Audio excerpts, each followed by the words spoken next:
In just a mo, I'll give you a brief explanation behind each answer, linking vocabulary or contextual links between the text and the question.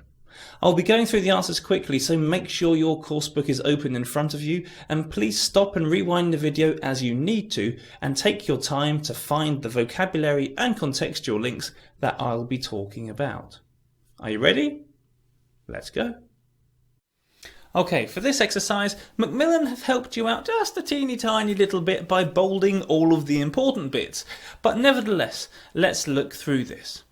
For question number 1, the answer is C. C talks about something being simple, and this links to the vocabulary before the gap about being uncomplicated. After the gap, it gives you examples of how simple rugby is. For question 2, the answer is F. The main text before the gap talks about complexities, obstacles, and making it harder. This links to the text in F, which gives you an example of the complexity, obstacles, and difficulty. After the gap, the examples given refer back to the text in F about physically stopping you. For question 3, the answer is D. This rule in D refers back to the ball only being able to be passed backwards, which is mentioned before the gap in the main text. The text in D about running forwards then links to the main text after the gap about this is clearly rather difficult to do, which is really something of an understatement. If you want to check out rugby on YouTube to find out about that, then please go ahead and do so. For question 4, the answer is A. A refers to rugby being more than a board game.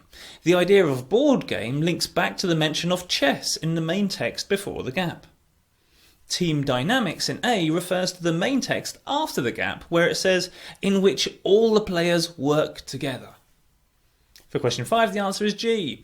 G, in saying, now we know the aim of playing rugby, summarises all the points made in the text before about the rules and obstacles. G then talks about dealing with these obstacles, and this links to overcoming them being the obstacles, which we can find in the main text after the gap. For question 6, the answer is E.